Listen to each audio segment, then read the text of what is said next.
Okay. Let me see.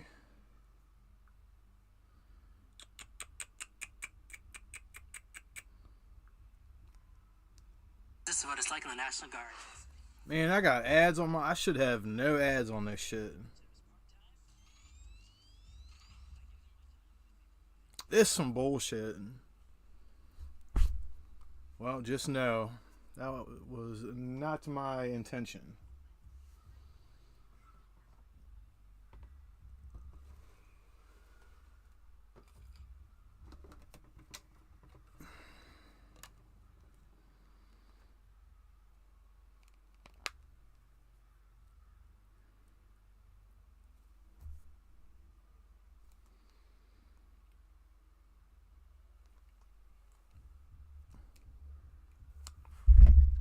Alright, what's the audio sound like?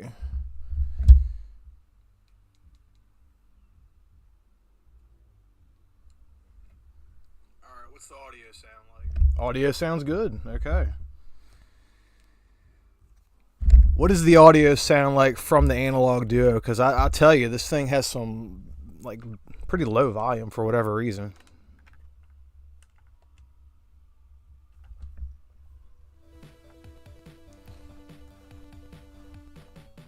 There we go.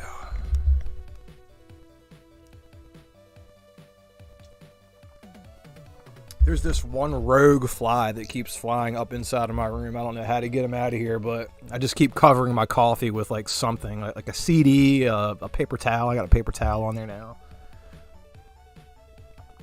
I was using a like the top to a like a candle, the thing that covers a candle. And then I was like, maybe some of the smell or like some of the chemicals from the candle like lid, even though it's a piece of glass, would seep into my coffee. So I just get paranoid like that sometimes. All right.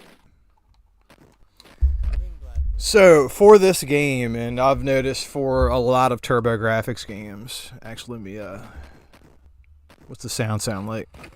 So for this game, sounds good. Okay. I noticed a lot of TurboGrafx games, there's pretty much two controllers that I've been using so far on the Analog Duo. The first is a 8-bit Do.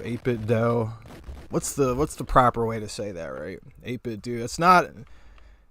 What a weird name for a company. Anyway, 8-bit, that's cool with me. I'm using this one right here. I think I got this from Micro Center.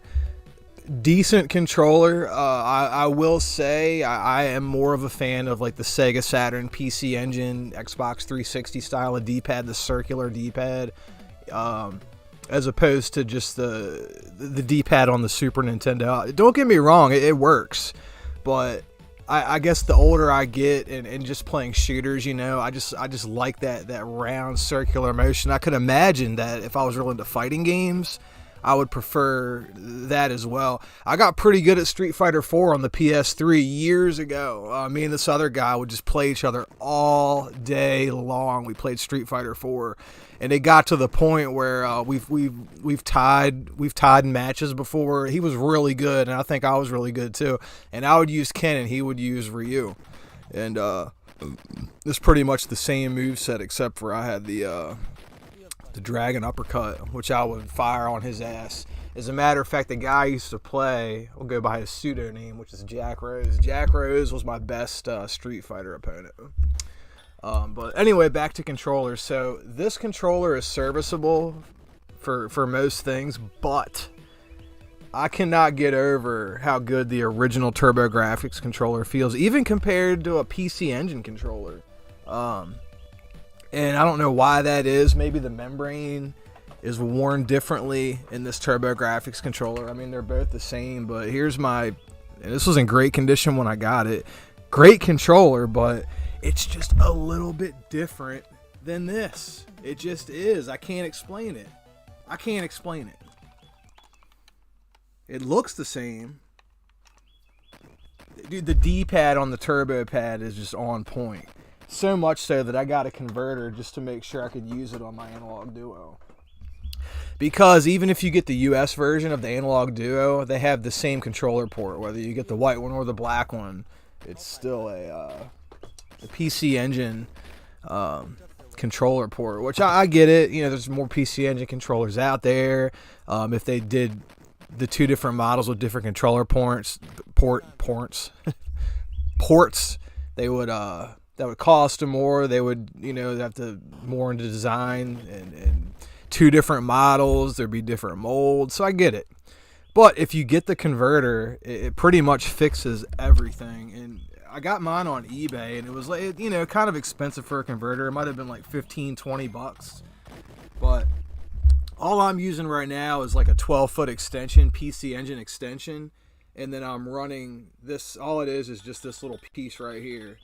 It goes from PC Engine to TurboGrafx. So, and you could even use that with a multi-tap, and you could use that on a PC Engine to multi-tap a bunch of turbo controllers in if you want. So it's a really useful converter, or adapter, I guess I should say. All right, let me get into Blazing Lasers. I cannot do as well because, you know, Blazing Lasers gets hard in its later levels, and I still have not beaten this game. But I can do better with the turbo controller than I can with the 8-bit DO controller. And I don't know whether one's hardwired and one's not. I chalk it up to the D-pad. Just the TurboGrafx D-pad is just it's the best. It's up there with the Saturn to me. And as a matter of fact, I like using the Retrobit Saturn controllers with this system right here. Although I couldn't figure out how to reassign the button to map the buttons. And I'm on my second update on the Duo.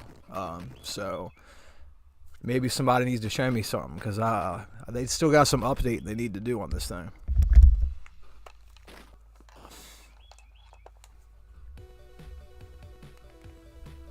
How's that music on your end? Let's see. Actually, let me what's the sound like? So for this sounds good. Come on, bitch.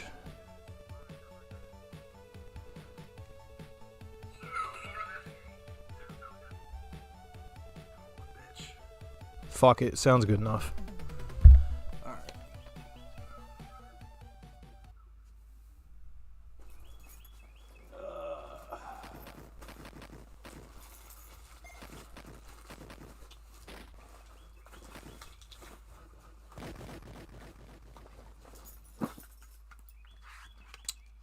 Sounds good enough.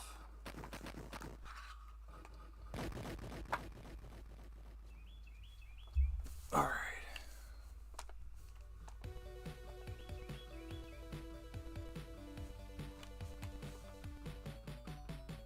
God, I got the sun coming through my window. This is really irking me. It's like coming through the window. It's about to hit me right in the eye. If it does, I'll pause it and just figure something out.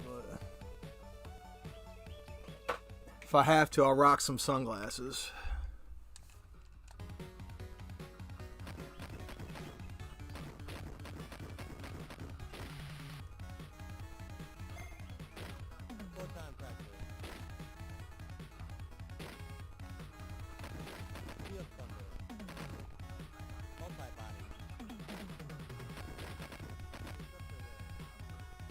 And that's it. That's pretty much the combination I want to stick with.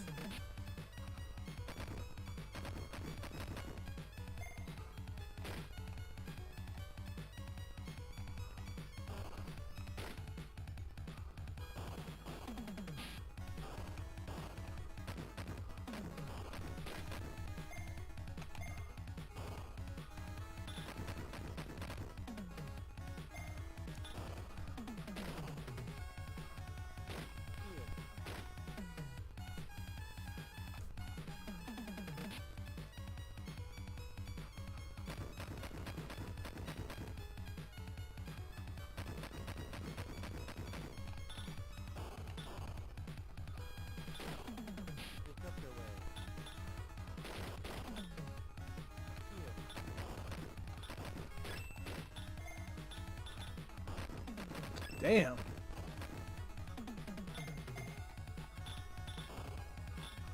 So when you're using the shield, no, I'm not. I'm playing it on a flat screen. I'm not playing it on a CRT, but I am playing this on an analog Duo, so I could actually You know what I could do? I could do this. I can make it look like a CRT, I think.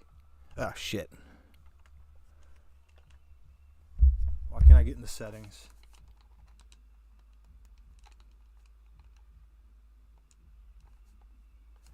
Guess I can't mess with the settings while the game's going, but there are filters I could make it look like a CRT.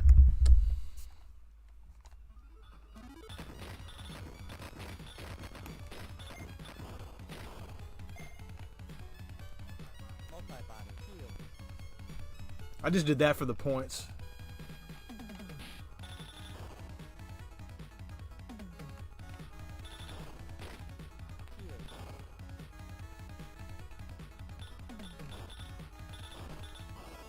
There's an extend.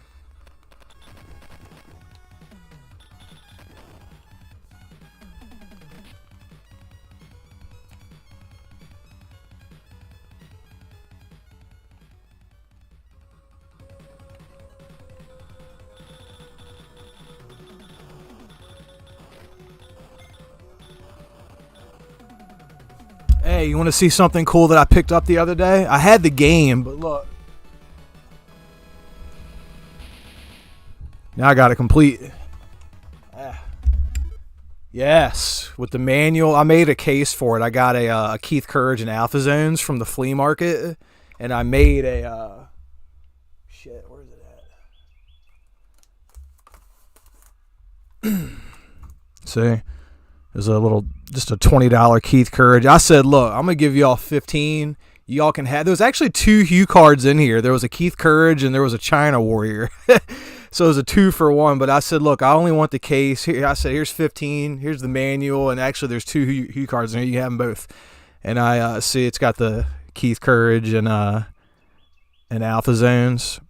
Yeah. So I'll just order a new spine label, but now I got my Airs on. I could be like, yeah, look what I found for $20. No, this was a Keith Courage and Alpha Zones. But yeah, I got a case going for that. I lost a fucking auction on eBay for a Soldier Blade. I need the box for Soldier Blade. I need that fucking box. I got like Soldier Blade advertisements in here, like framed and shit. I need that Soldier Blade box. Oh, I did find this in Pennsylvania. I found this yesterday in Pennsylvania, complete in box. TTI release. I already had this game, but this one's complete in box, and that's Dead Moon. Found this bitch yesterday. Yes, complete TTI release. You know, there's no jewel case or Hue card case in the TTI releases. You had to order those from TurboZone back then. So these are just box tray. Here, I'll show you what these look like, the TTI releases. Unless you know, if you know, then there's no point in me going in there. But the TTI releases are like this. You got your box, looks like a regular TurboGrafx game, but damn it, add it in here backwards. Inside is a plastic tray, the manual, and then underneath the manual you have the Hue card and the Hue card sleeve. So that's how the TTI releases were. I found this in a retro game store for $200, and it's a TTI release. You know, I was like, shit. I was all on that, dude.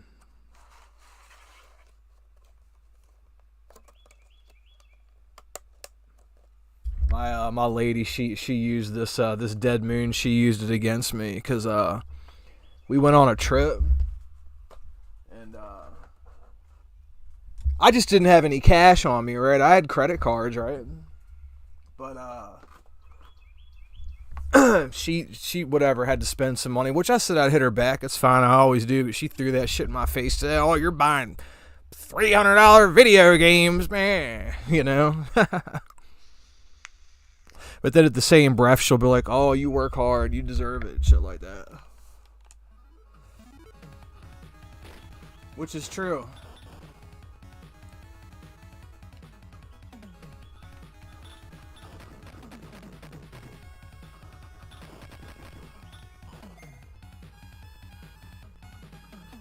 That's why I like that channel Bithead 1000 so much. He's like such a huge fan of the TurboGrafx.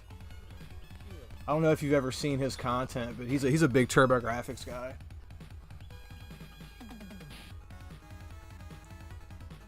Let's see, I'm not much of a nearly sold original hardware. As long as I can play games on a CRT, I'm good. So what I would do if I was you, if you're only worried about playing on a CRT, is I would definitely go the FPGA route, just with a digital to analog converter. That's what I would do.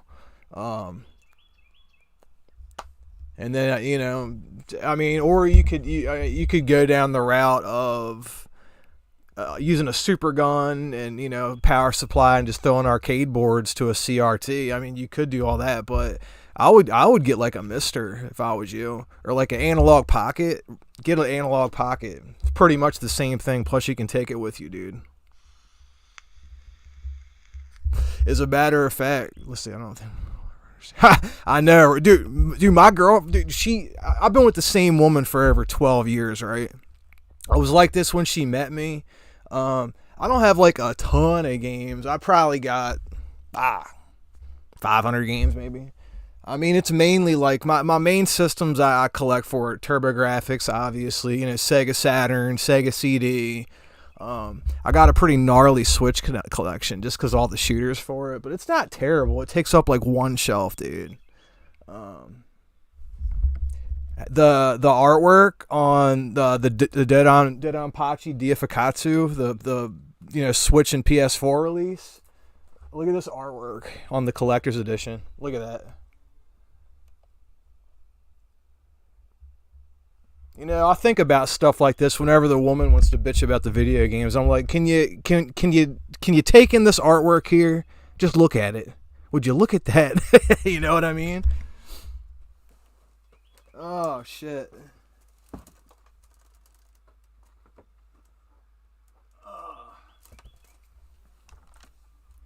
All she knows, my woman, all she knows is I like shooters. And that's really all she needs to know. And the best way I've explained it to her was that, how people play Sudoku puzzles? And she's like, yeah.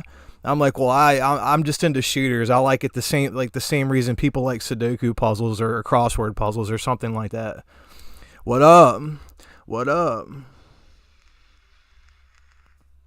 Yeah, I'll show you a game that it's another recent find I found out in Pennsylvania. This game here is a killer game. I've been playing the fuck out of this game, right? Not the best cover. I mean, it's good cover art, but I feel like it could be better. It just doesn't pop. That's the Dracula, Rondo of Blood for PC Engine. Yeah. Awesome game though, man. I've been loving this fucking game. And it's good. Like if you've played Bloodstain, it's like like Curse of the Moon, or Curse of the Moon 2. It's like the same shit. I know, yeah, that's the way I've explained it, to my girl, because she looks, she plays a couple like phone games. There's like some phone games she's been playing for years and years and years, and she sees me with like boxes with like anime girls on them, especially some of the doujin shit that I got, where it's like shit that's not even allowed in this country, like some of the crazy artwork, right? She sees this and she's like, what in the fuck? She's like, what kind of shit are you into? I'm just like, it's the shooter. I show her it's the shooter, I know some of them are Japanese and they're weird, baby, but I'm just into weird shit, I remember years ago on YouTube, at the time my favorite shooters was Phalanx, I'm talking about for the Super Nintendo, and Air Raid for the Atari 2600, believe it or not. Back then, those are the games that really got me into shooters. Oh god, I was going somewhere with this. Fuck. I can just stop there. Those are the games that really, really got me into shooters, though. And Galaga too. Even that's not really a scrolling shooter. I do like Galaga a lot, especially Galaga 88, which actually adds side-scrolling elements to the game.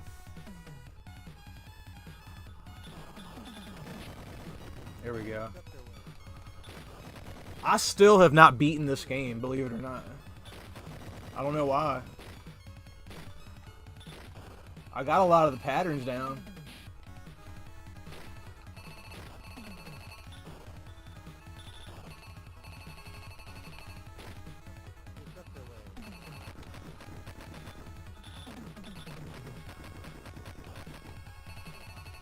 Oh my god. I do not want this. I want my shield back.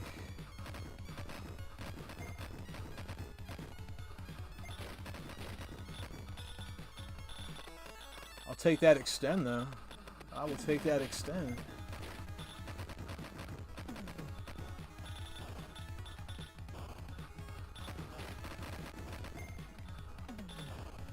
I will take another extend if you want to give it to me.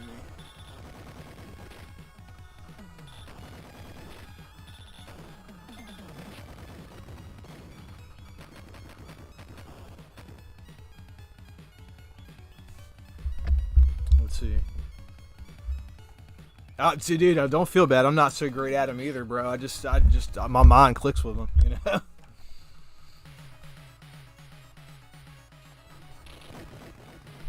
Can you believe that?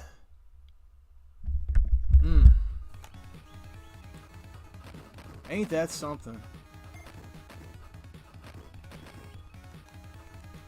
See, obviously, I'm not great at him either, bro.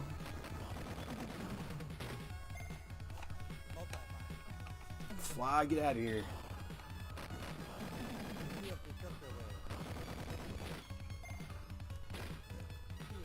Dude, this fly's gotta go. Get out of here, you fucking fly. Get.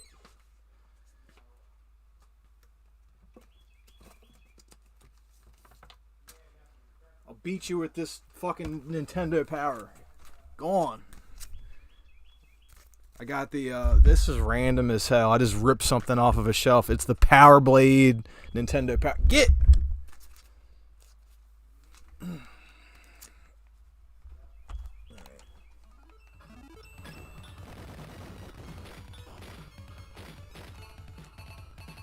Oh, I'm going to turn this into a 2.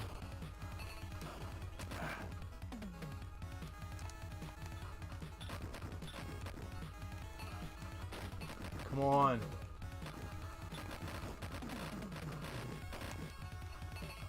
Damn it. I lost my shield.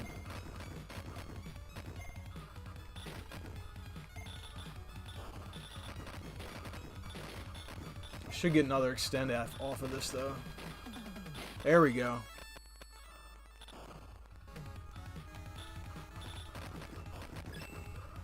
What the fuck?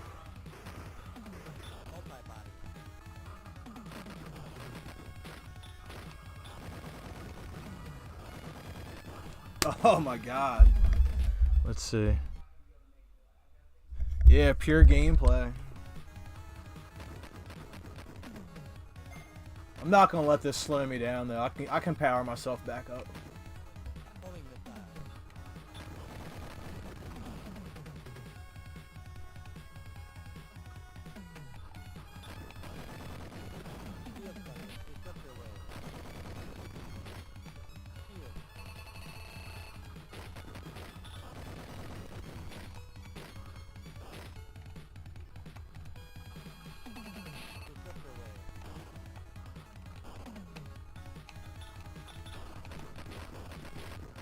There we go.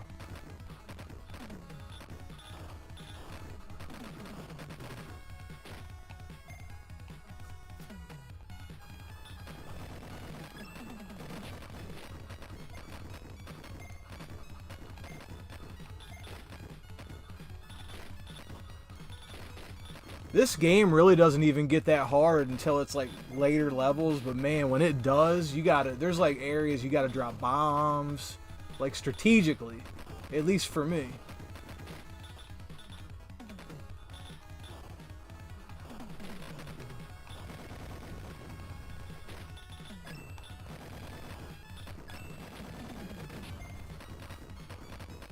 I don't want any of that.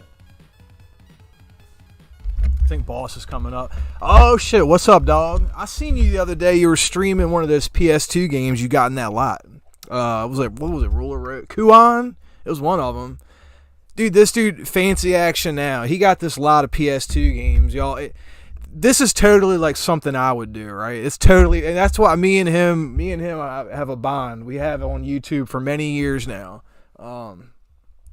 This dude, when he goes after something, if there's anything that I've ever preached to people with video games, especially with ones that are semi-rare and hard to find, strike while the iron's hot, especially if you see it in your area for a respectable price, even if it's not for a great price, as long as it's a respectable price, especially to a vendor. And the reason I say that is because you're supporting your local community, you're putting money into your hobby in the area that you live, many reasons like that. It keeps it alive, pretty much. But he did that in this PS2 lot, although he got it online. But even so, it was still like totally something that I would do. He waited till he saw a decent deal. He struck while the iron was hot, and it was all fucking game and it was games like I'm into the shooters and shit. It was all shit that's right up his alley. Fucking he got some good games in that, like all the best survival horror games on the PS2 that you got in one lot, bro. That was a serious lot.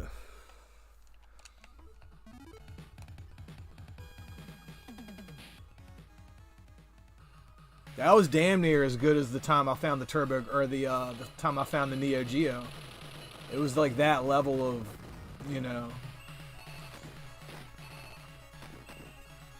Oh, give me that shield. Give me the shield. Thank you.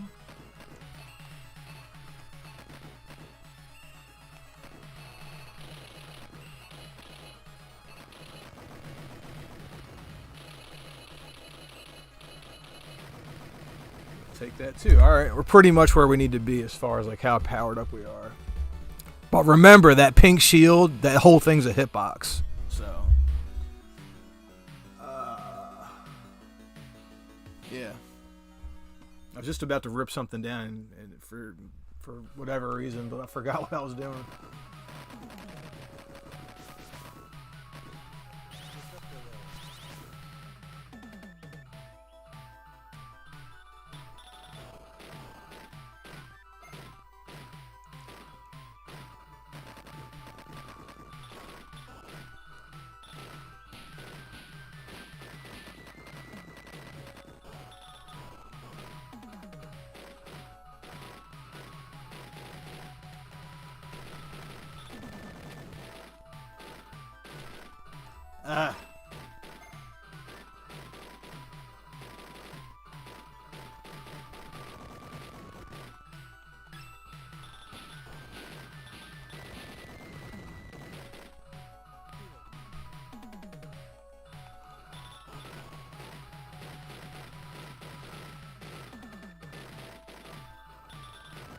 Let's see.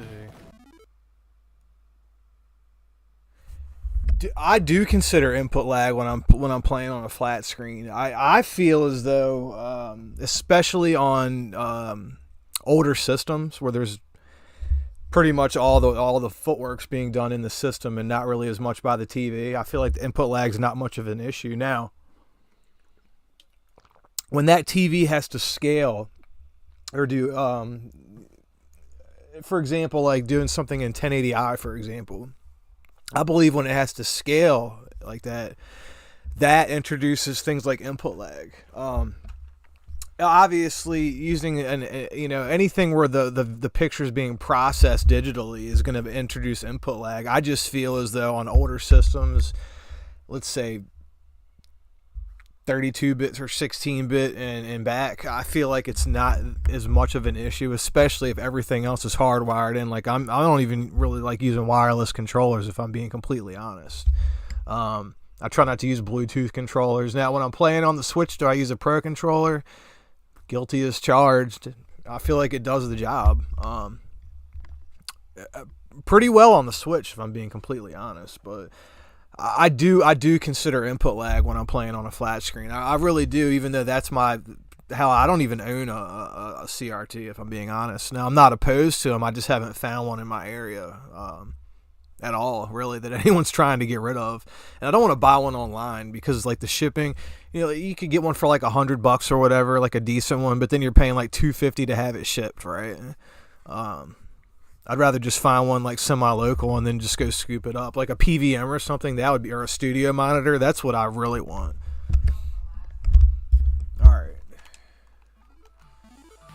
Oh, my shield's almost ran its course. Oh, never mind. No, it's not. So the shield on this game is a timed shield. It's also, you know, you can hits can take it away, obviously, but it's a timed shield that you'll lose it after a certain amount of time.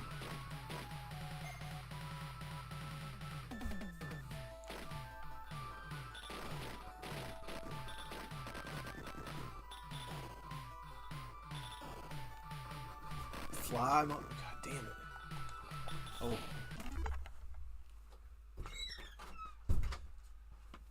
That fly finally left.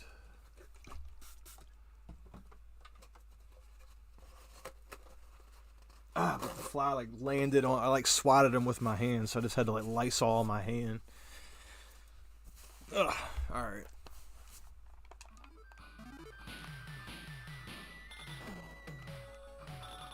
God, that fly has been in here for hours.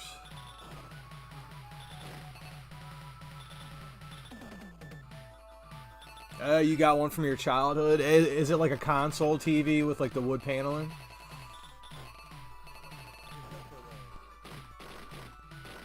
Dude, I had a really good CRT, like right before the flat screens came out. I had like one of those flat screen CRTs that actually had HDMI inputs on it. God, I wish I still had that thing. Bought it at Walmart. It's like less than $200 when I got that thing. Like, damn, I wish I still had that.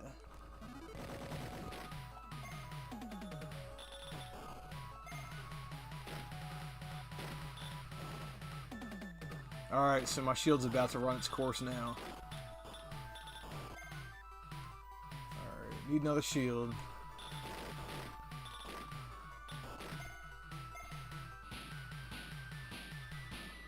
I got 16 bombs though, so that's a good.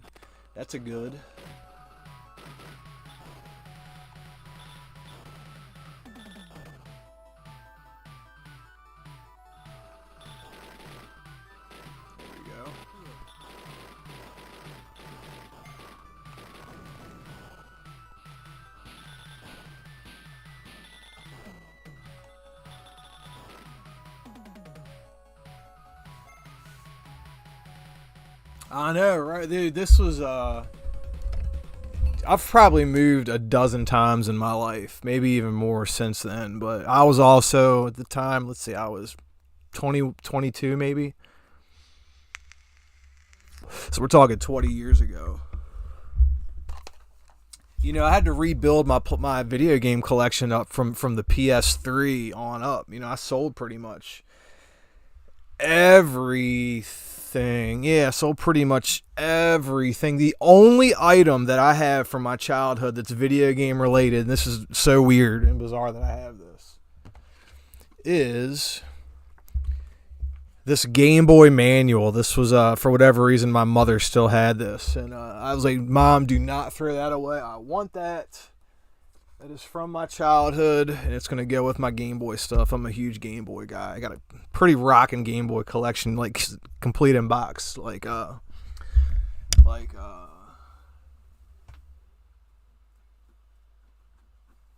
shit like this, like, man, I'm picky about the condition of my Game Boy games, like shit like this, like complete in box, like minty.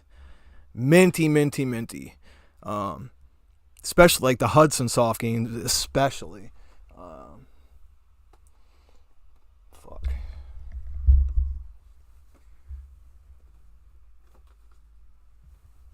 Yeah, I got a huge. I've actually sold off a few Game Boy games here just recently to a retro store. For some turbo games, you know. That's how I like to do it.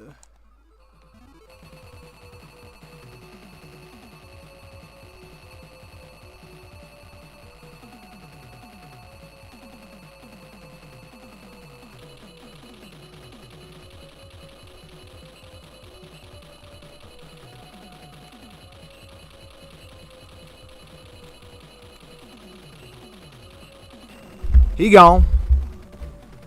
Retro games were so cheap. Yeah, I do too, dude. As a matter of fact, quite a few of the games I have or I got back when they were cheap. I've sold a lot though. Like I had like a ton of like PS1, PS2 RPGs, like when all those spiked. Actually, just kind of semi recently, I sold off a lot of them.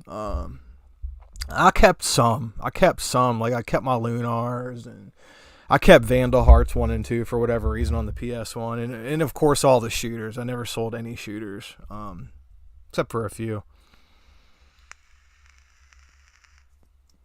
Yeah, the 2000. I'd say a lot of this stuff I picked up, or retro stuff I started picking up, was probably 2009, 2010. That's when I like went, like all my PSP stuff, came from then. PS3 was on and popping. At the time, I had a backwards compatible PS3, one of the ones with the 4 USB ports on the front, and I was buying PS2 games. Wasn't really into imports at the time, but the first import system that I got was a PC Engine Duo R. Since then I've owned a lot of Japanese systems, Neo Geos, Neo Geo CD.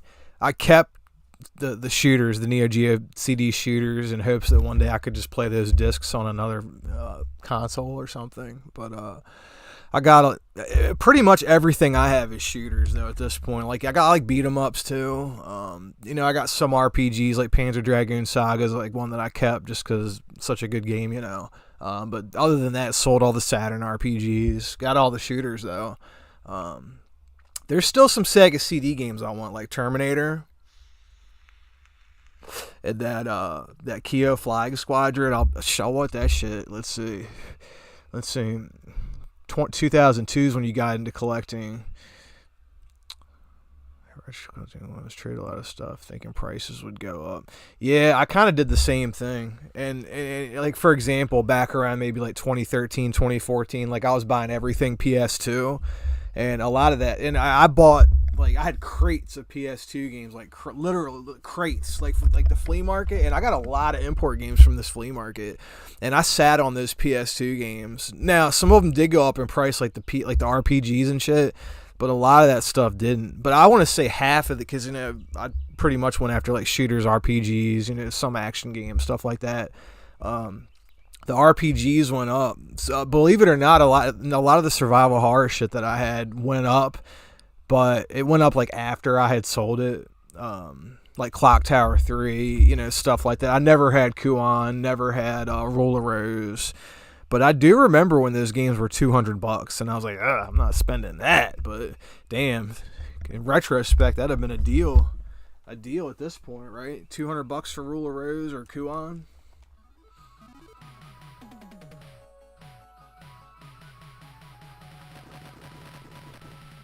Oh, one more thing. One more ADD moment. This is something I got semi-recently, but the guy said it was like kind of water damaged. Yeah, the box is a little bit wavy, but this Superstar Soldier is sealed. I mean, you can see the cellophane on it. It still has the original price sticker, right? It's like $39.99. But you see the box is wavy. There's some small little like water spots on it, but it's not that bad, and it's sealed. But this goes Superstar Soldier. It's like $150 game, right? But with the box, oh my god, this and Soldier Blade, the box fucking, oh my god, $500 box easily. There's one being auctioned off on eBay right now. Let's look it up real quick. It's a pretty minty looking box, and it's even got the cellophane on it. Let's see, Superstar Soldier Turbo Graphics. Let's look it up on eBay. Alright, so right now, there's a day left, right? This is a $150 game, right? There's a day left. This bitch is already at $300. Now, I lost a bid for Soldier Blade complete in box. I put in $800. The bid went up to $824. I can't do it. Anything over $8, that's like, man. But that's crazy in and of itself. And I even told my girl this. I was like, I need that Soldier Blade box. I'll sell my copy of Soldier Blade. I got one with the manual.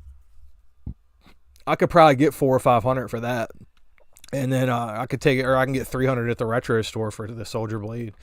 I could probably find someone on Facebook Marketplace too, relatively easily, I would think, for that game.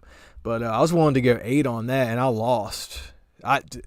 That box has eluded me. I could have had that fucking box for $200, like a semi beat up one, decent condition, with the cart, and I missed out on that. I tried my damnedest to get this complete Soldier Blade, but it just was not in the cards for me. Was not in the cards for me. I'll say this though, TurboGrafx is the most fun I've ever had collecting anything video game related.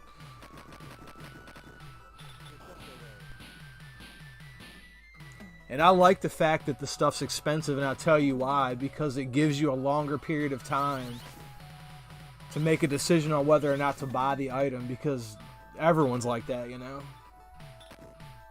And it also makes things available that are of limited quantities, you know.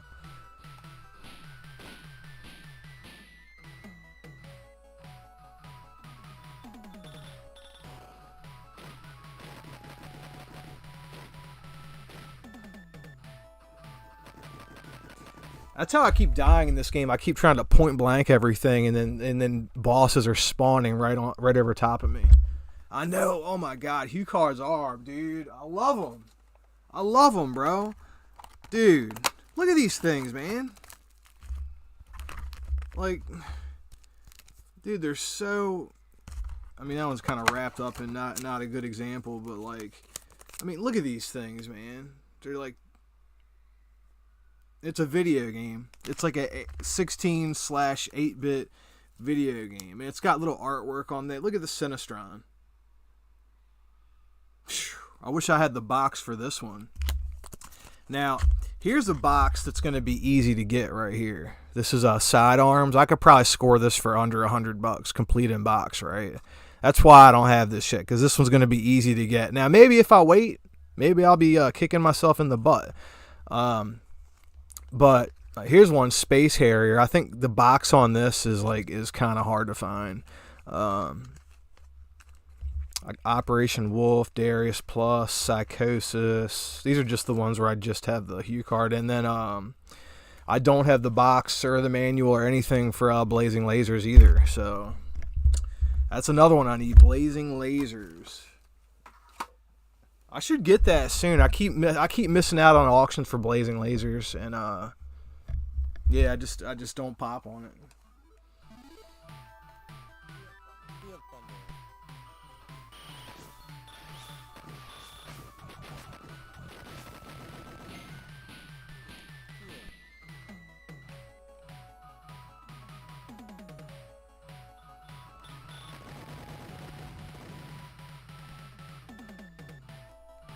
Ooh.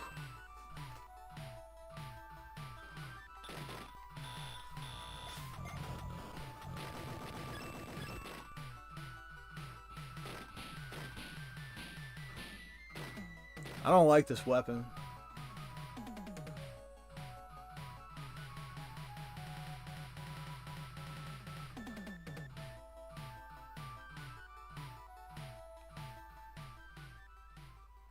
Damn, I don't know why I chose this weapon.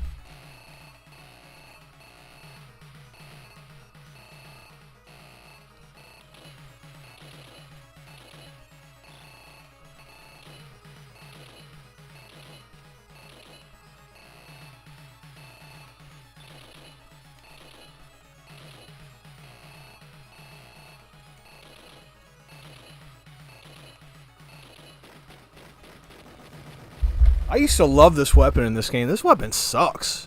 Especially the powered up form of it. Not a good weapon.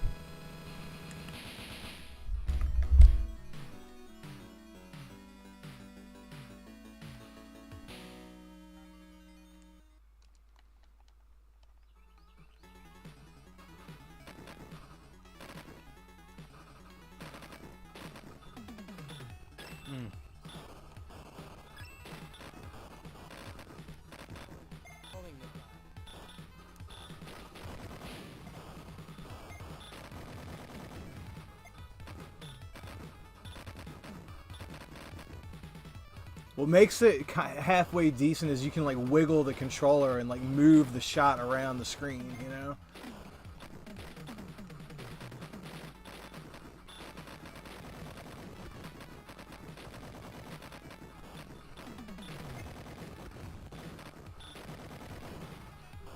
There we go.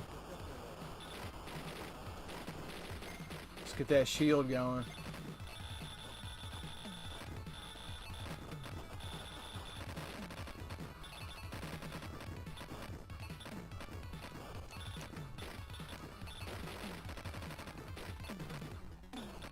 There we go.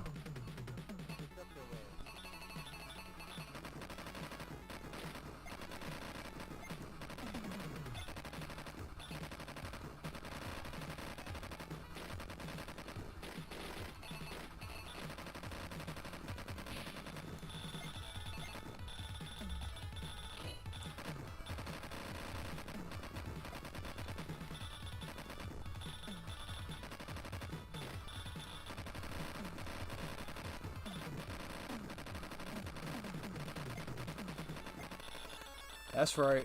Give me that extend, baby. Oh, I'm gonna make another shield out of this now. Come on. There we go.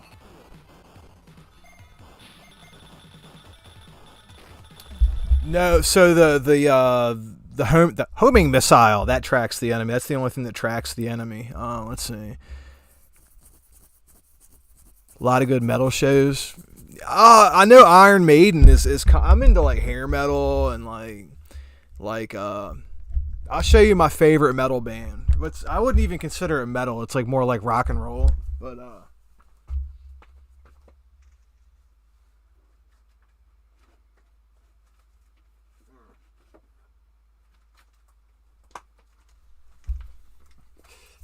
here's a couple of the records I'm listening to right now. But my favorite rock band right now, it's metal. It's metal, but the original Riot City, Burn the Night, I fucking love this album, right? Their new album is good too, Electric Elite.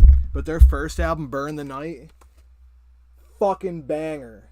Look at this shit. It looks just like the goddamn oh god, that Screaming for Glory or Judas Priest, Screaming for Vengeance. That's what it looks like. The Screaming for Vengeance album cover. My favorite rock group of all time is obviously the Mentors. One of the most controversial. This is like one of the reasons that the ESRB rating system, or whatever, the parental advisory. That's why this is one of the reasons why that exists. And then this is a new rock group that I like a lot. At least their first EP I like a lot. They kind of got weird now, but the first this is the second EP, but the Cobra Spell, their first EP was actually only released on cassette. I have that cassette, and that's called Love Venom, which is actually their best work. But yeah, this is a great group, fucking Cobra Spell. They don't have a male lead singer. It's an all female rock group, except for on this album the lead singer was a guy and he hit them high notes and he was a good singer. But they got this girl does the singing now.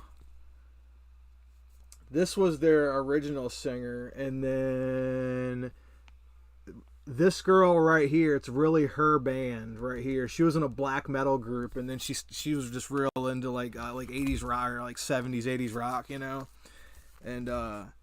from what I believe, she was like a real big not Kiss, but Blackie Lawless and Randy Rhoads, that band they had. I forget what the fuck, why is it slipping my mind? You know what I'm talking about.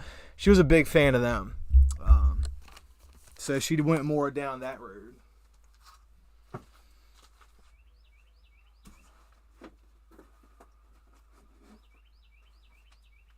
So yeah. So that's the rock I'm listening to right now. I mainly listen to like drum and bass and like underground hip hop and shit like that mainly, or like 90s era, like boom bap rap. Like I really like Big Pun and 3-6 Mafia and like Mobb Deep, Infamous Mob, The Lox, shit like that. Bone Thugs.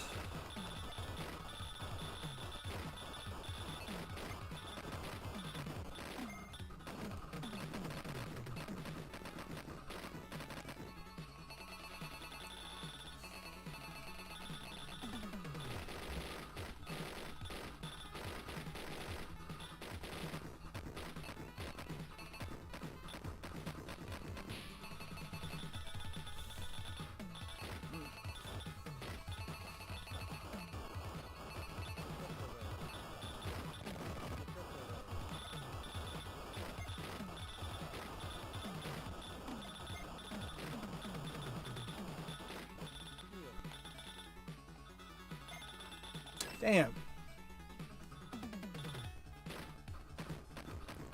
I would consider the Turbo EverDrive, but what I've heard is it's thicker than a regular TurboGrafx cart.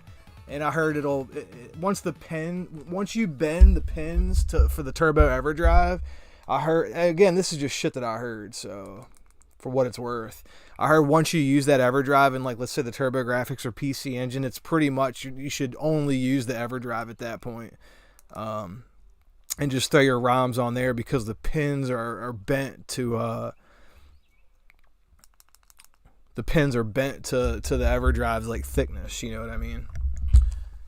Could be wrong about that, but that's what I have heard, but I'm not opposed to it. I have an EverDrive for the Genesis.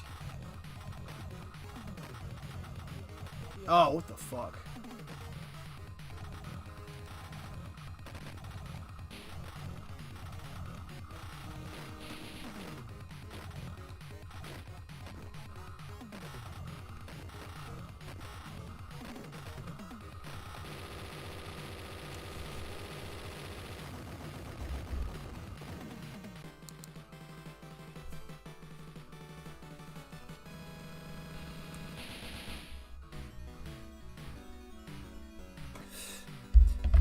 No, I've never been to the Eb3 Rock Festival in Columbia. What all hair metal bands are going to be there? That sounds like right up my alley, bro. Dude, my favorite. Look, here's one of my favorite rock groups right now. It's a group called Saints and Sinners, right? I don't know how I found this, but dude, wait till you hear this fucking music, bro.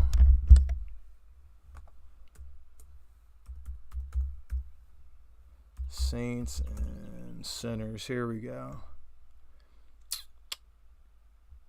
Here we go. It's a self-titled album. Let's see.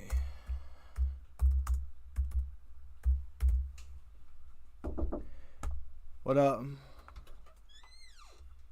I heard you down here getting it, boy. No, I'm talking here. I'm still busy. What, you alright? No, I'm good. Good. I'm good.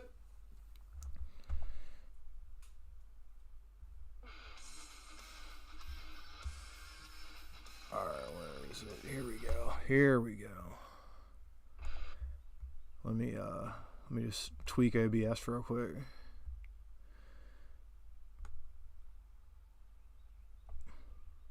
Listen to this shit.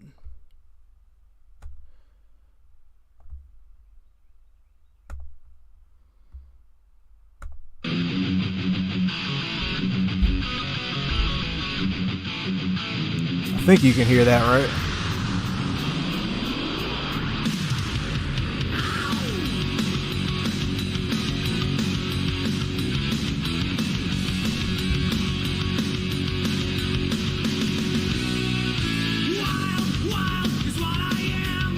Merriweather.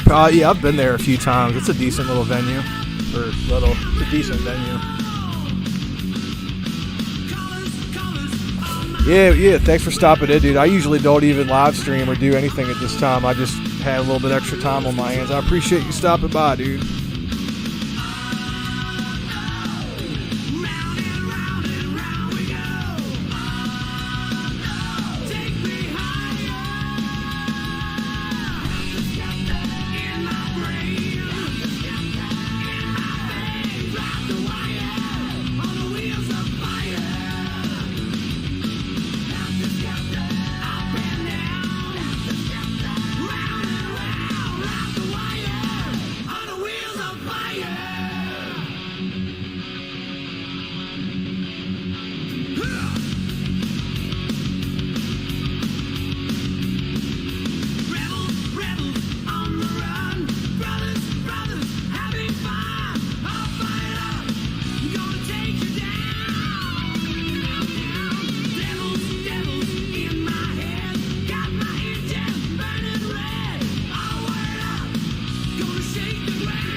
Anyway, that's Wheels of Fire from Saints and Sinners.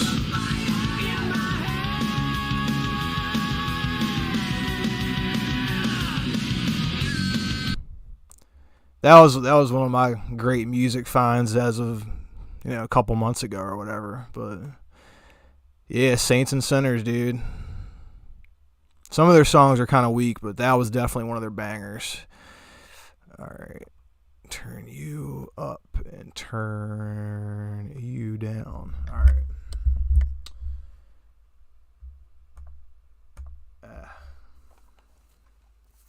Yeah, I'd be if they play shit like that at the festival, then I would be interested in checking that out, definitely.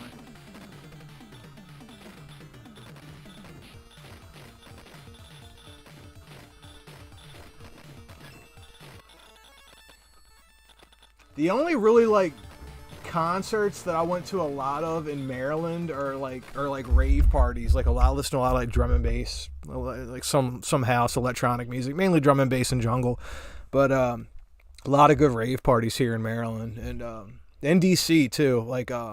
The main spot I used to go to was a place in DC called it was the Edge. It was the Edge Nations. That's what it was called, Nations, and they had Buzz Night on Saturday night.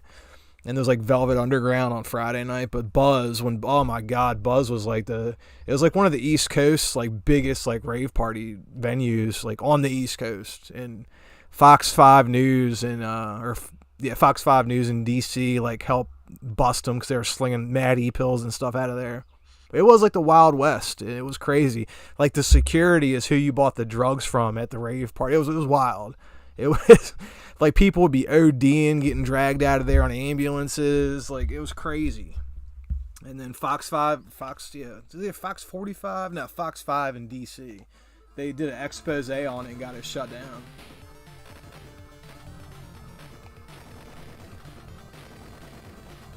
A lot of dehydration up in that club.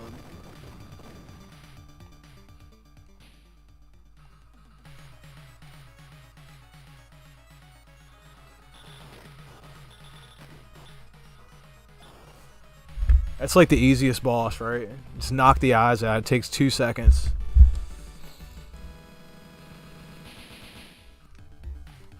I love the music in this game, man. This is I don't know who Compile did to make their music, but this is one of their better works in my opinion.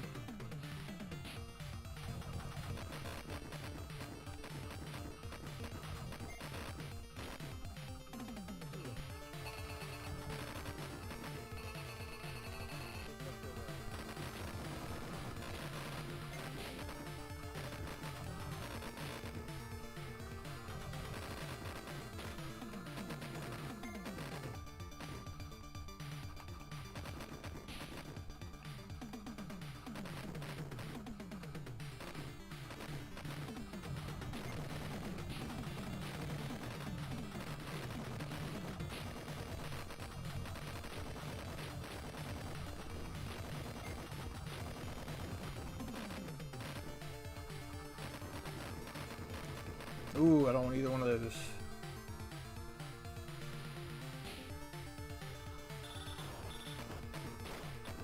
Let's see. Let's see, left arrow. Let's see. New punk. I'm not really too much into punk. There's a group I loved as a kid called Screeching Weasel. It's one of those old Lookout Records groups. I loved them a lot, but... Oh yeah, Afro, Vinny. Are you talking about that kid that R.A. the Rugged Man put on? That big kid. There's so much underground rap music that I have a physical copy of. It would melt your brain, dude. I got milk crates and milk crates and milk crates just full of albums. But yeah, Jedi Mind Tricks, right? Vinny Paz. That was a real big deal when I was a kid. Jedi Mind Tricks, for whatever reason, they've really hit it off big in the underground scene. There was a few groups. A lot of them were East Coast groups. The only West Coast artist that I could say gained a lot of notoriety as an underground artist in the late 90s rap scene was Madlib with that Quasimodo album, The Unseen. That album really set it off in the West Coast as West Coast really having style, because all the style was just known was on the East Coast with like so many rappers, Pun, so many East Coast rappers, having that. They called it conscious rap, back in the day.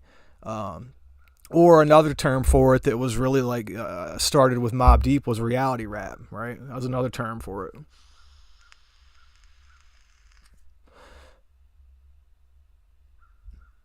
Yeah, I got a lot of rare, like really, really super, like ultra rare, like rap albums. But like some of my favorite stuff is here.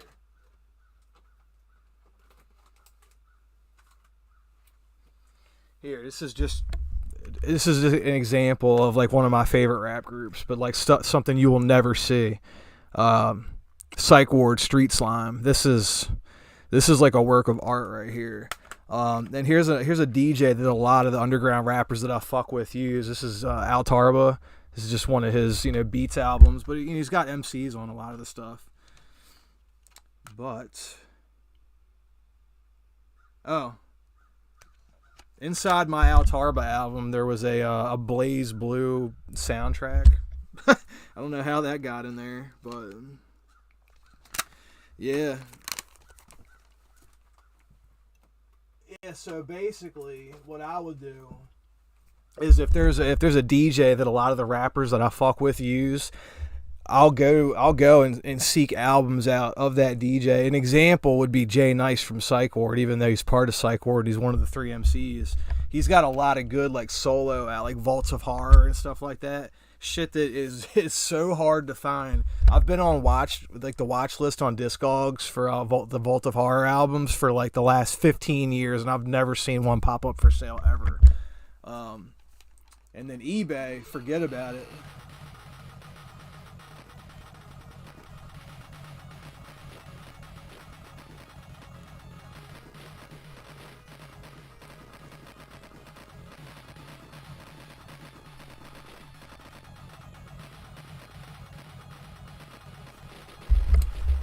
Come to think of it too, another couple. Oh shit.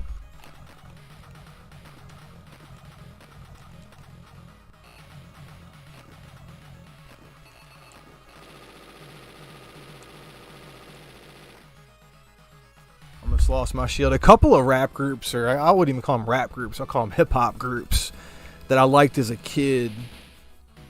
Not so much anymore, but really as a kid that really put me down with like a really more mature style of rap music was Tribe Called Quest and The Roots. 2 real big groups when I was a kid, especially Tribe Called Quest. Alright, I need a shield. This level starts getting hard.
Damn, I lost my... Oh, my God.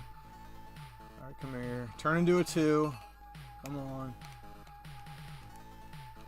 Huh. Damn you.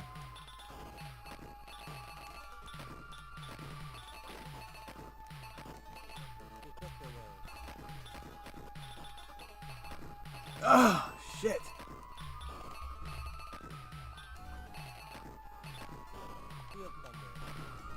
Damn it.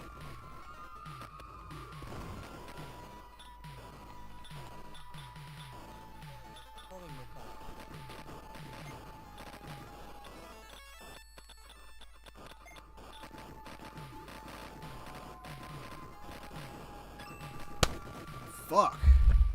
Oh, they knocked me down. Let's see. Yeah, I kind of started off on more of the underground side of things. Again, except for things like Big Pun, Roots, Tribe Called Quest, like Gangstar. Like Gangstar was another big one for me.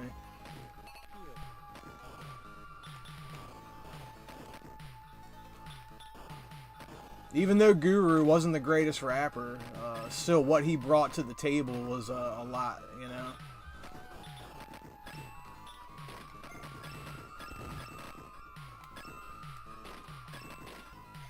Oh my god, my shield.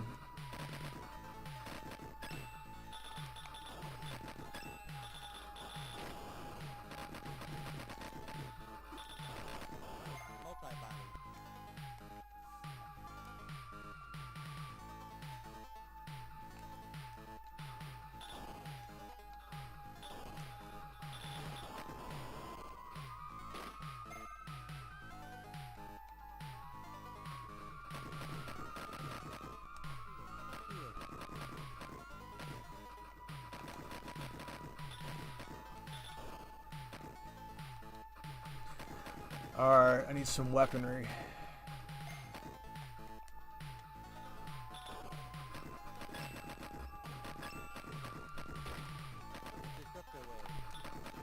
Oh no!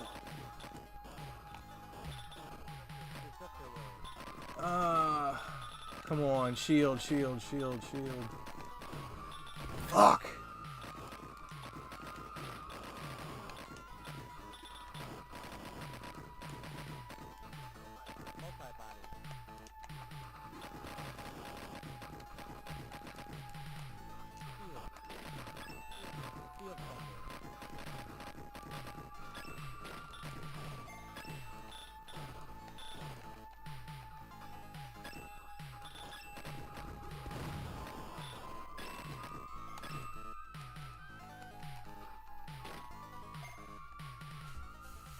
Damn, they put it on me. What up, dog? I saw you live stream. Dean was live streaming on your channel the other day. I'm sorry I missed that, dude. I wish I would have jumped on for that one, dude. Cause you know, I watched that guy for a long time, and I know you can vouch for me, dude. I was always against him going after the small YouTubers, and I feel bad for a lot of those guys, man. Like, I was always the one that said, like, I'd rather you just talk about video games. I'm not really into, you know, beating on these small YouTubers, you know. Yeah, was some of the stuff funny? Yeah, but I also think about other people, and it's like, at what expense? And it's like, it's almost like it doesn't really matter what the other person is doing. It's all about, at least the way I look at it, is what am I doing, you know? Yeah, old Albo America. So this guy knows a little bit about hip-hop music himself. Yeah, we talk about, Christ, me and him talk behind the scenes about rap music in great detail.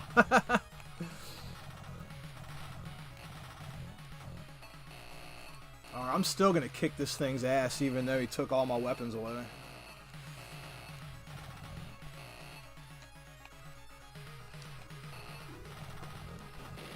There we go.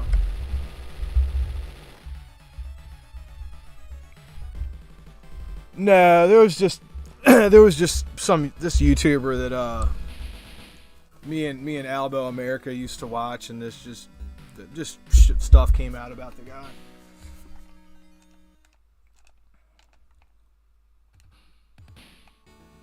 It's very similar to like DSP and like Sons of Kojima, stuff like that. Which I feel like no YouTuber has really done a great job in really cataloging that era. People have tried, but I feel like if anyone's gonna do it, it's that dude Secret Limited. That dude could fucking do a fire, you know, documentary on that whole. Maybe he hasn't. I haven't even seen it yet on YouTube. I don't know.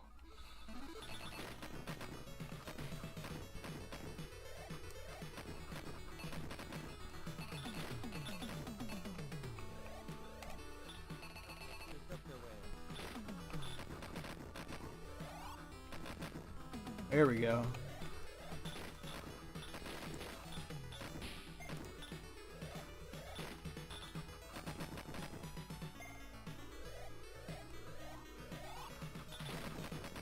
I know. Here's the thing that really gets me about that guy, right? I watched that guy for years, and I never. One time he did a video on it. It was that guy. What was his name? I think he's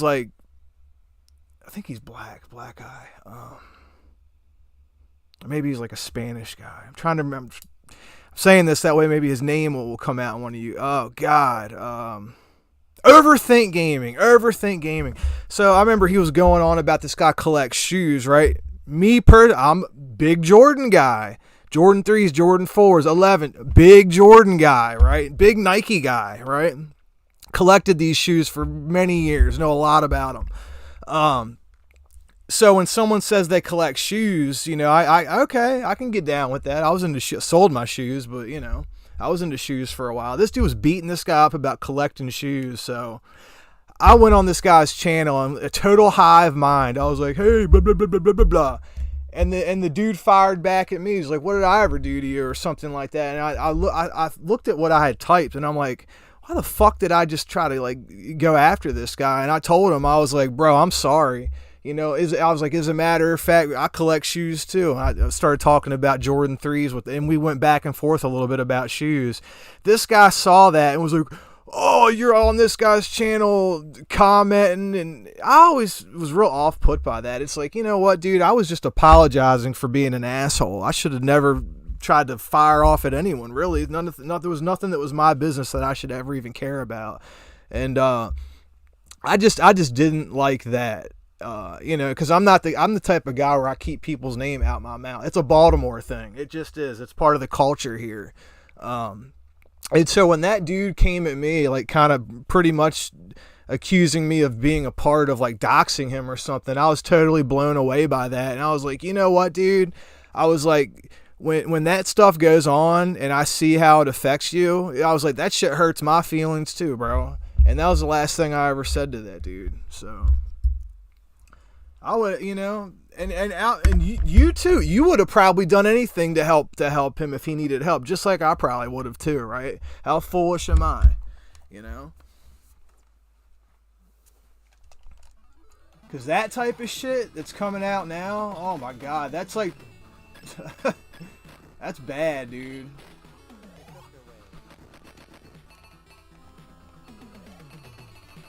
Especially for somebody like myself that actually has a family, that shit.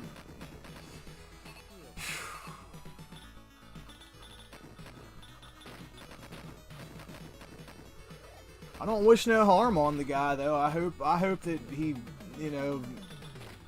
gets in, gets on the right path, so to speak,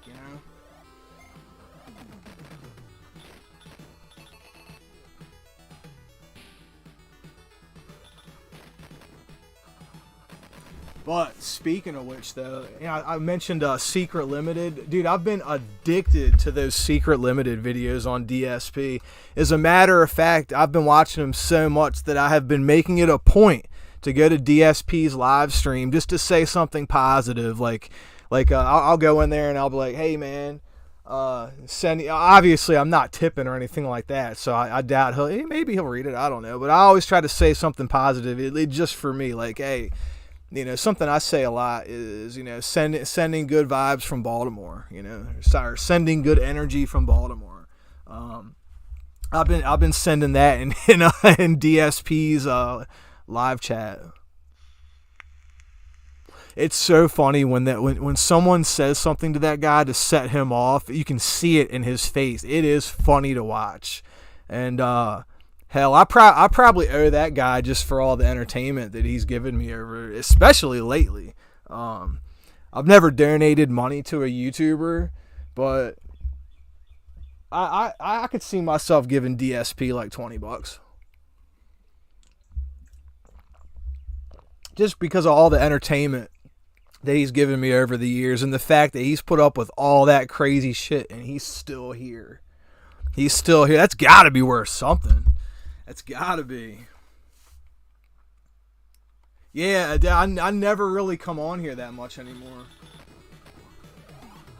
Like, I was gonna stream the other day, but the woman wanted to go on a trip to see the eclipse, like, because where I live is not in the path of totality, so we drove to upstate New York, like an 8-hour drive to be in the path of totality. But you know what? My woman really, really enjoyed that, and that's all that matters. You know, the woman and the kid they were all about it. As a matter of fact, we even had this is actually the place next to. There's just like a company, like a store that made their own glasses. But these are the kind that work. These block the sun's rays, so you wear them and stare. My kid got a fancy phone. He got some good pictures of the sun. I got a okay picture. Nothing great, but yeah. They say that even let's say you get 80% of the sun eclipsed out, and there's still 20% left. That 20% is still a lot. From what I hear, you have to be in the path of totality. And even where I was at, it didn't get completely dark. But what happened was the temperature dropped. Like I swear it was a solid 30 degrees, and with a breeze on top of it. So it went from hot to cold in like 5 minutes.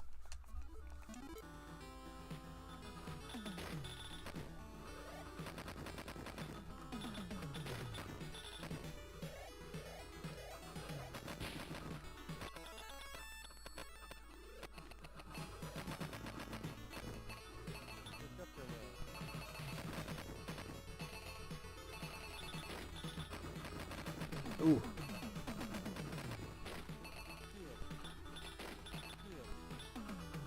Oh my God. That quick. There we go. Alright, I gotta power myself back up.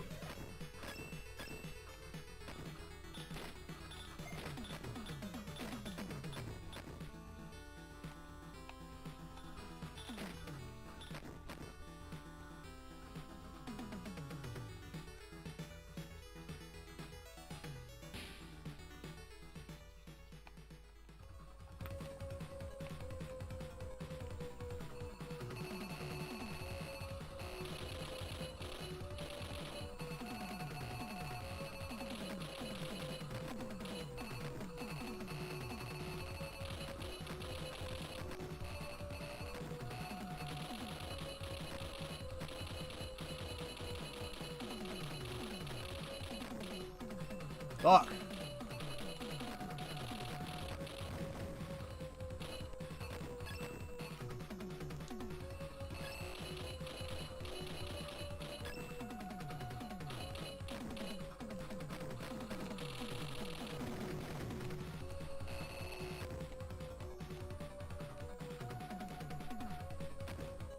Damn.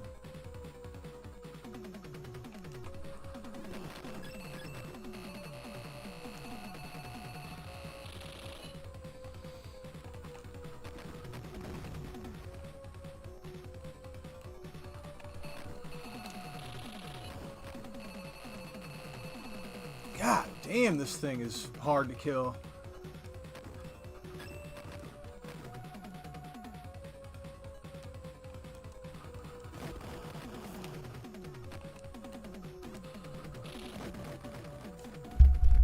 Oh my God.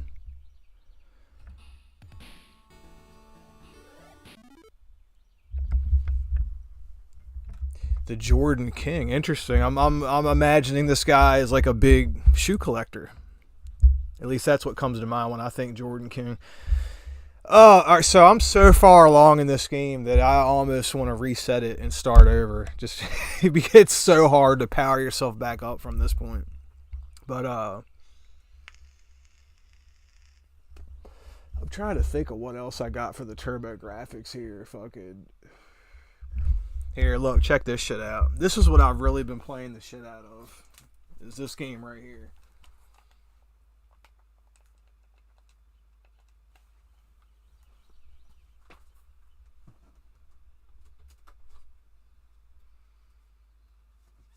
I'm on like the 4th level of this.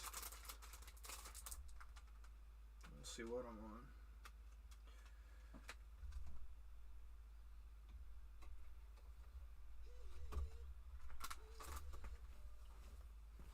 Yeah, this fucking Akamaju, whatever, Rondo of Blood, Akamaju Dracula. How do you pronounce it? Akamaju, I don't know. Such a great game though.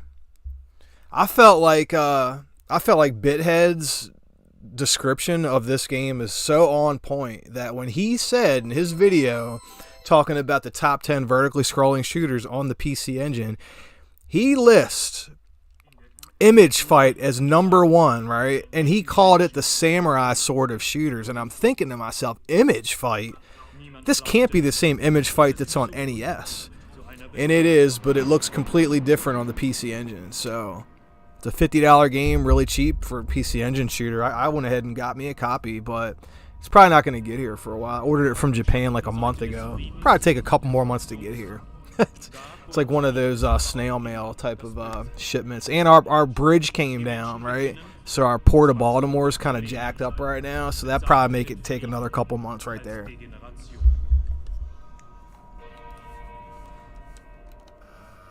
Yeah, I think I'm on the 4th level of this. We'll see.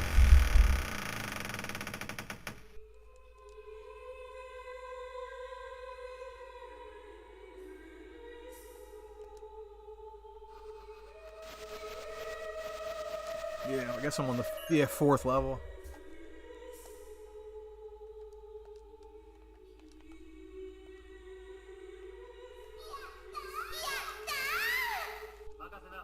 Ooh, I've never used her.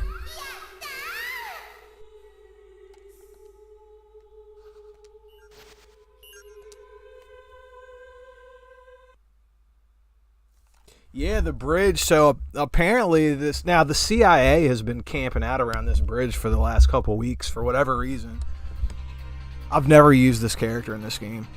So this big cargo ship with a bunch of shipping containers was going into our port, and out of nowhere it like lost power, and it knew it was losing power as it was coming in. They tried to drop anchor to slow this thing down. They did like a mayday signal. They knew they were going to hit the bridge, and so some very quick acting police were able to stop traffic from coming onto the bridge. But I think some cars did actually fall in the water. I think some people died, and there was some construction workers that died. One was actually found the other day. So yeah, I'm not a real religious dude, but yeah, prayers out to the families for the people that died on the bridge, man. That's some tragic shit. And those guys were just going to work. They were at work and then went out like that. It's really fucked up.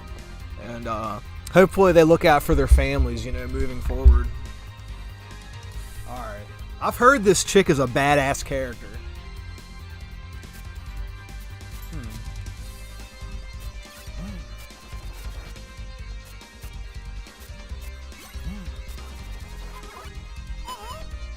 Oh, she's got a double jump.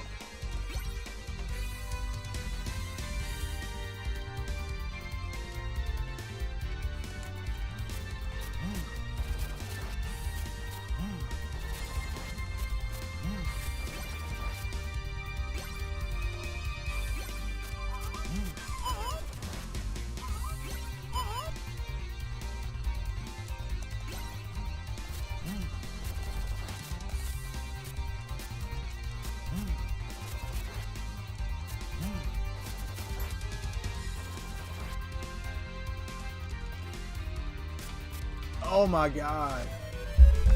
I can't believe I just jumped into the water.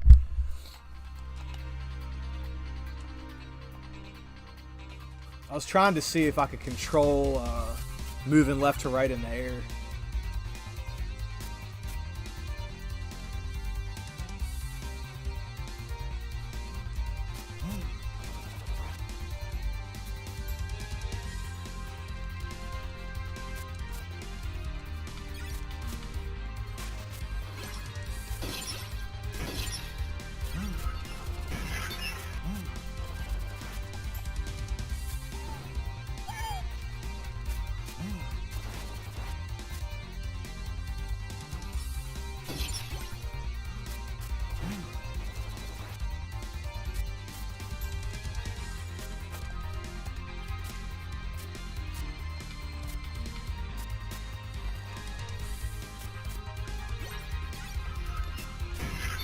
Ooh.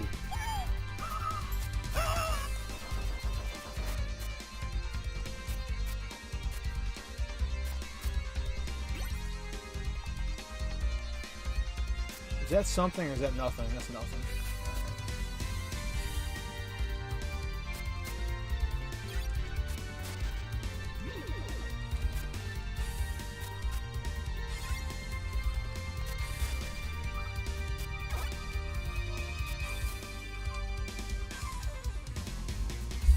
Yeah, I can see how this character is a lot easier to use.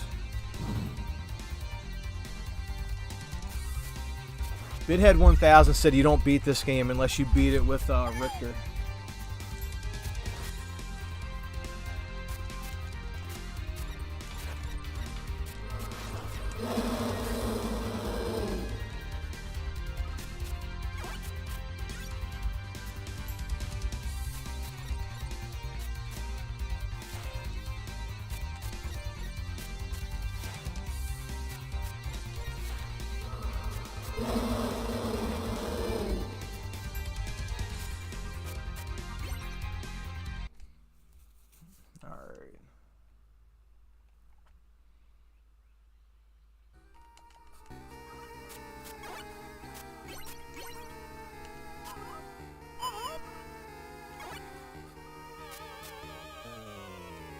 This game is so incredibly Japanese.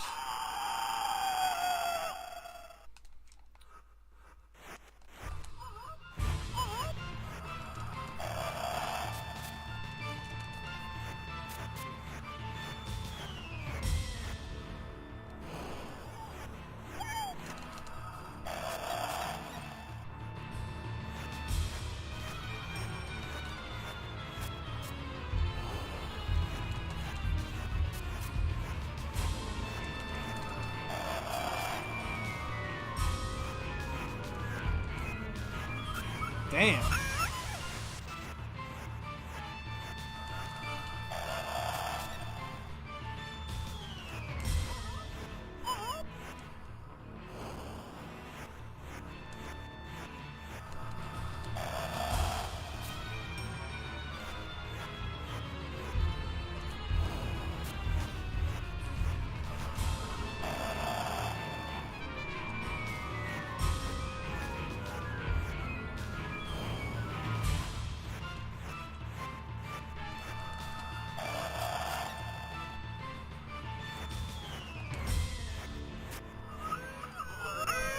That fucker.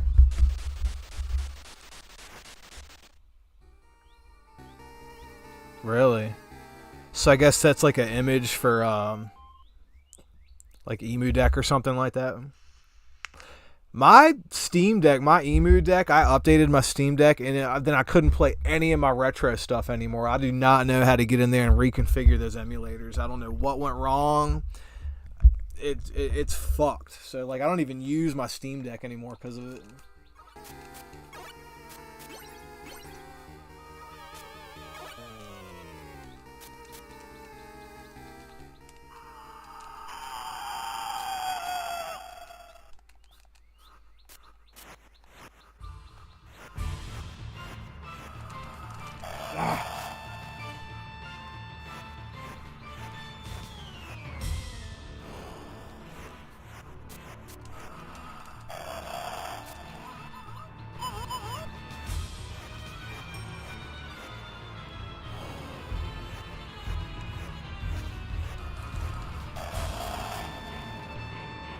Attacking this guy with her is hard.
Damn it.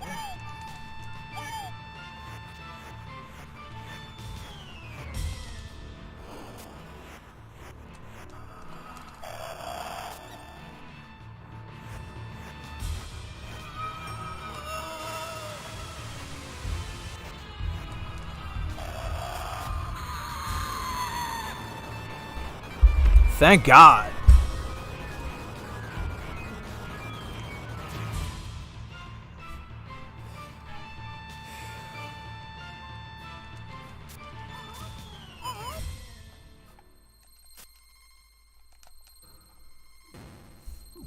I'm not feeling that cat either as a special attack.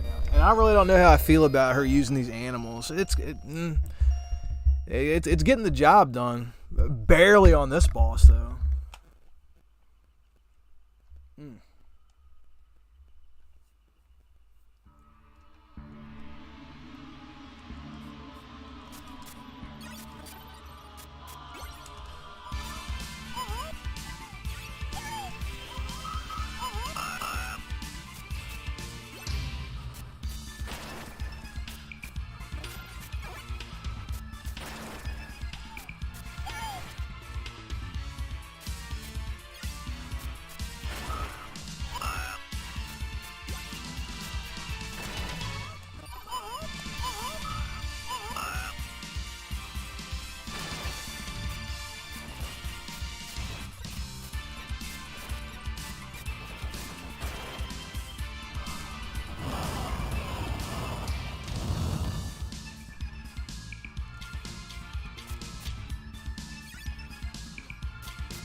Oh shit. I heard about this turtle show.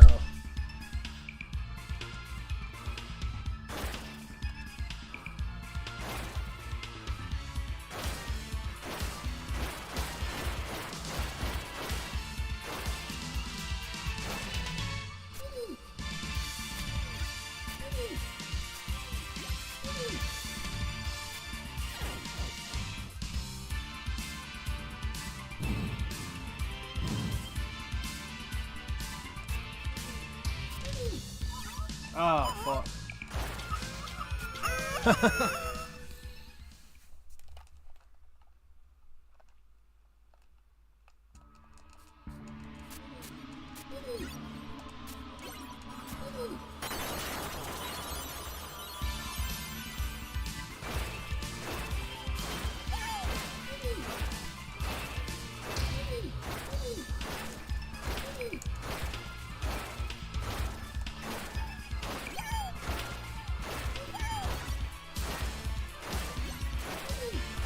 I already got that key from with Richter, so I guess the key's gone now.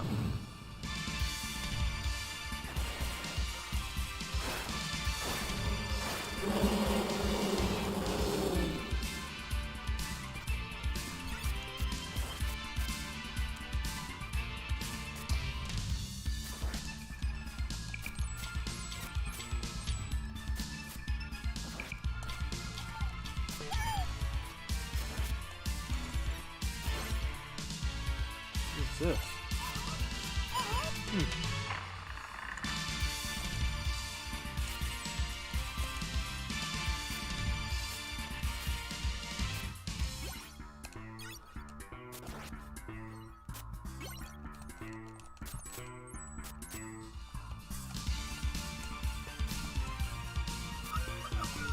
Damn.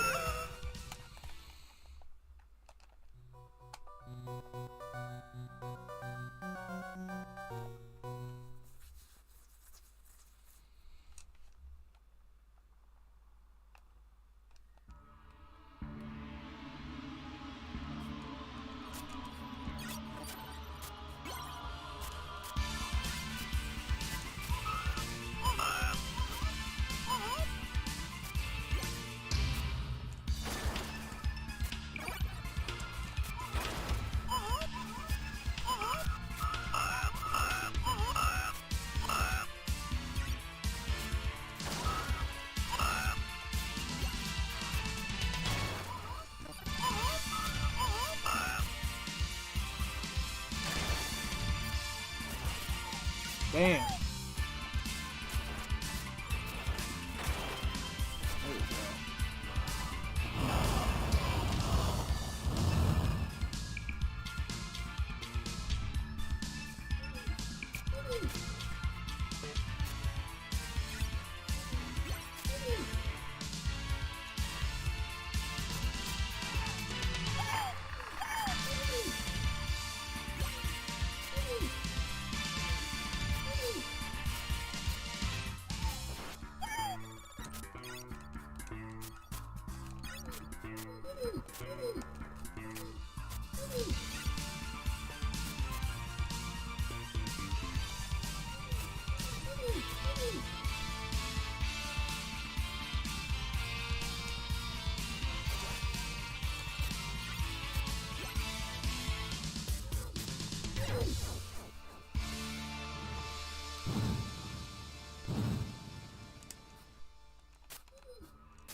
Oh, there's the key.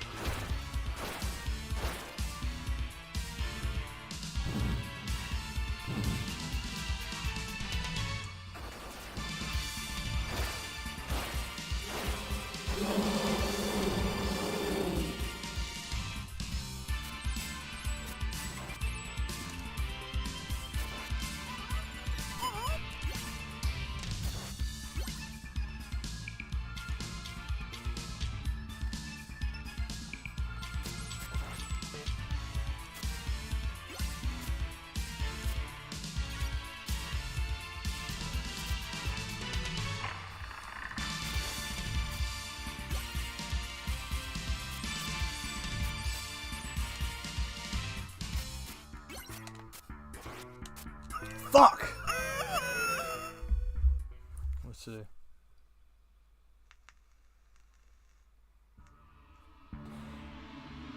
Yeah, I feel like smaller YouTubers are like more real. Like I don't like all the production value and the, you know, like the Secret Limited type of stuff is cool, you know, but I know, dude, I never played with her. Maria? Is that her name? Maria? I never played with her until just now, bro. Like, you kind of got to learn to get used to her attacks and stuff. But look, you got a dash, you got a double jump.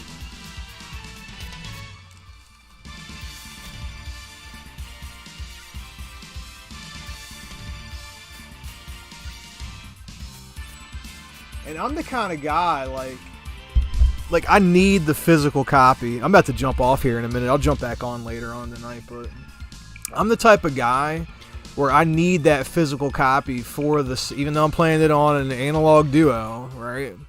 I need that physical copy to play on. I just appreciate the game so much more deeply, at least to me.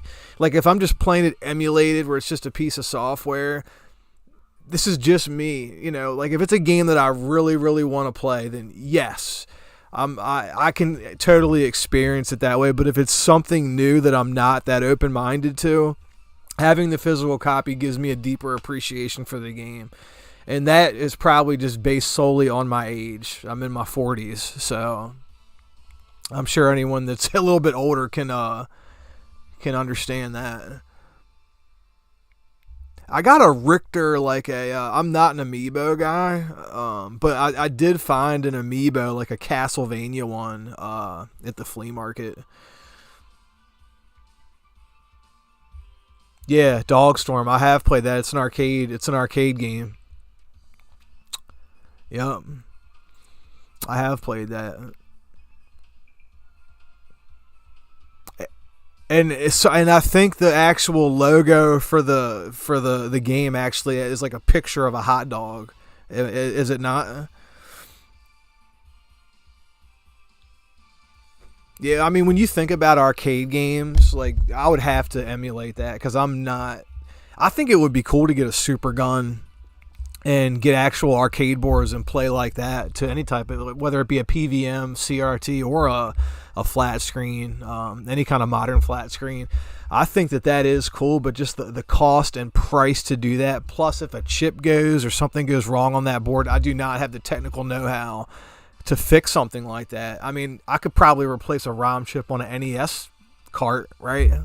But recapping a whole board, reflow, who knows, maybe a ROM chip went bad here or there, having to reflow an entire arcade board. That I'm not that skilled where I can actually do stuff like that. Or I could probably learn, but just that whole arcade, people that collect the arcade boards and play them with a super gun, I think that is real intriguing to me.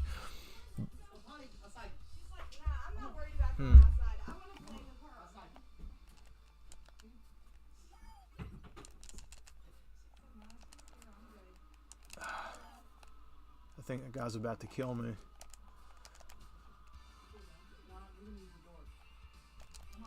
There we go.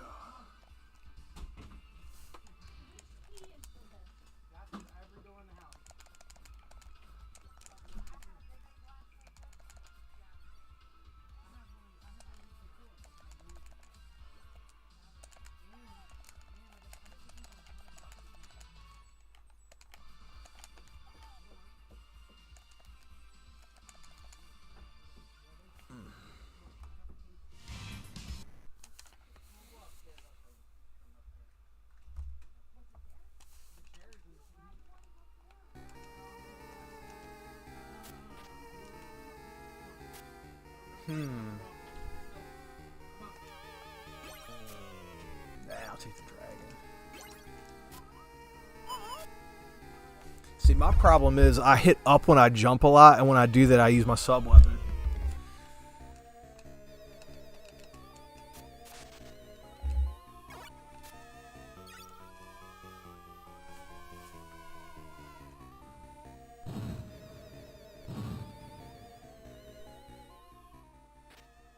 Yeah, could you imagine, like, you have an arcade, let's say you have a copy of Ibarra, that's a real coveted arcade board. Imagine fixing, like, an audio problem or a video problem on an Ibarra board, like.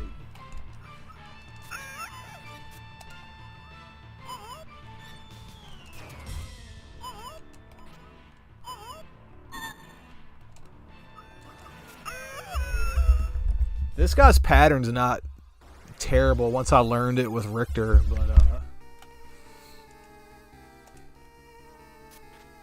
let's try the turtle shell.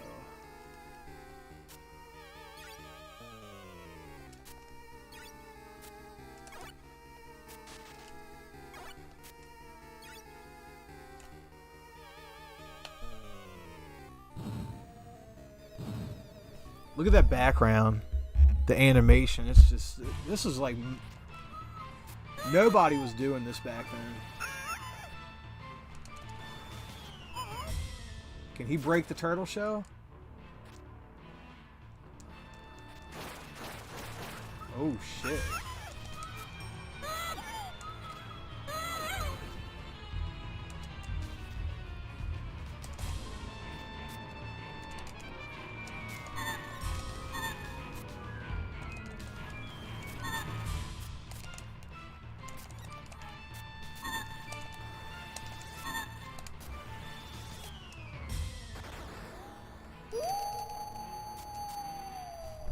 Is that a dick? I could swear there was a dick on there. Did y'all see that?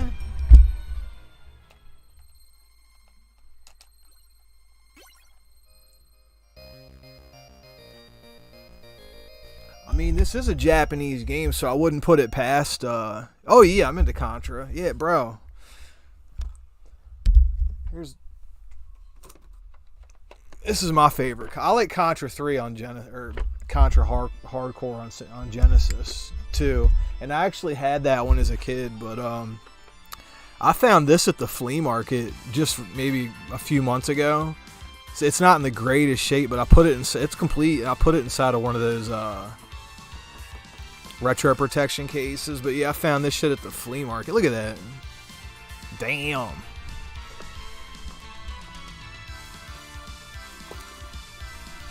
Yeah, I love that Contra a lot, though. That's probably my favorite Contra, and then my second favorite would be Contra Hardcore on Genesis, and then Contra 4 on the DS is really good, but it's a way forward game, so we're not even going to count that. Have you played Contra 3? Or it's not even called Contra 3, it's called Contra Alien Wars on the Game Boy. That's a Factor 5 port. That's a good port if you've ever played that.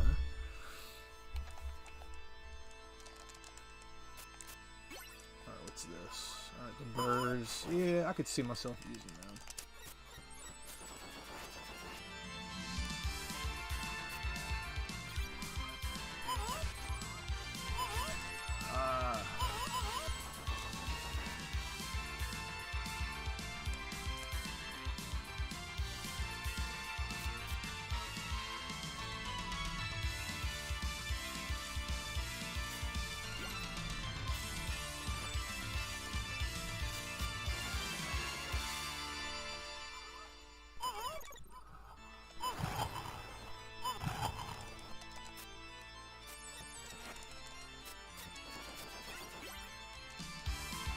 Fuck.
Ooh, what's that egg?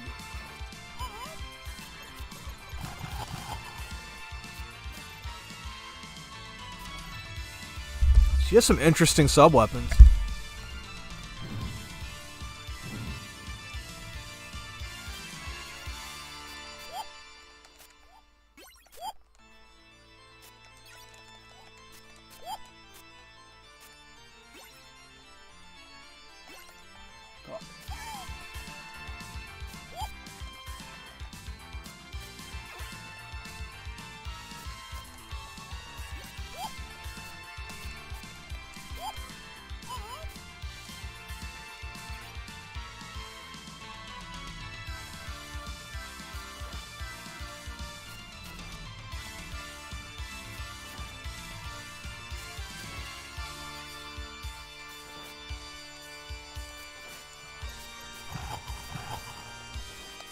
Ah.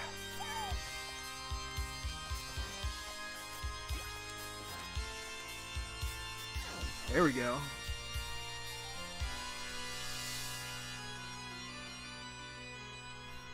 Yeah, I think that's what got. Well, for me, it was that in a combination. You know what emulation I do. It's a combination of that and availability. You know, for me.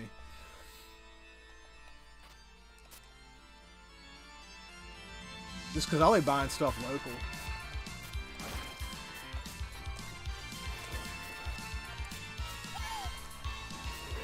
Fuck.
Damn.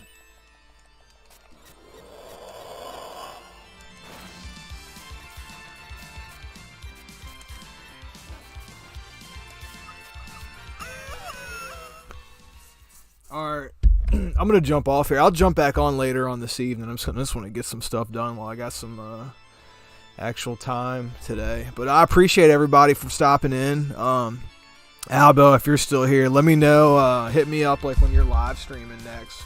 If it's any time today, and I'll see if I can jump on there. But yeah, guys, I appreciate you stopping by. Till next time. Peace.